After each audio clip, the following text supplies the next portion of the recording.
Graphic testimony today in the Semi Williams trial. For the first time, we're hearing about the extensive stabbing wounds that killed the 14-year-old Ryan Rogers. Our investigative reporter Terry Parker has been in the courtroom all week.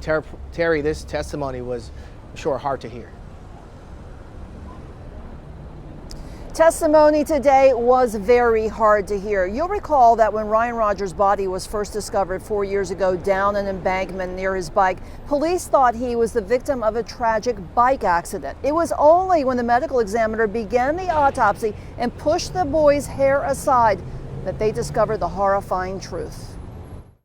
Doctor, why did Ryan die, if you know? Multiple sharp force injuries. In a graphic illustration of the violent attack that caused 14-year-old Ryan Rogers' death, Assistant Medical Examiner Heidi Reinhardt explained the wounds she found on the boy's head and body, both stab and slash wounds, as pictures of the injuries were played on the screen. Reinhardt went over at least 6 injuries she found on Ryan's scalp, 2 of which she said could have caused his death. Yeah, so this one goes through the scalp, and then it actually goes full thickness through the skull. It goes into the dura, which is a protective lining of the brain. It goes through the dura, and this one actually goes into his brain. Reinhardt said Ryan had another wound into his brain and one on the back of his head that severed his jugular vein, which also could have been fatal. Not only was the boy stabbed repeatedly in the head and face, he also had what Reinhardt called deep defensive wounds on his right hand, a slash to the wrist which severed an artery and broke both bones in his arm.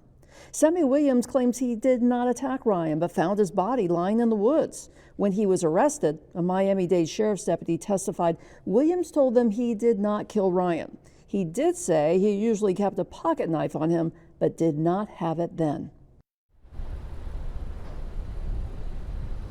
Also today, a DNA expert testified that they found Semi Williams' DNA under Ryan Rogers' fingernails on his right hand. That same right hand that had those horrifying defensive wounds. This is going to be hard for Williams' defense to dispute.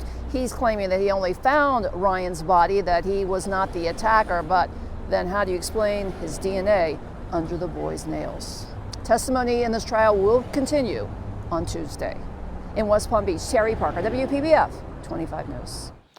Thanks, Terry. And Terry is providing live updates from the courtroom throughout the trial. You can find all of our coverage under a live updated blog. That's on our website, WPBF.com.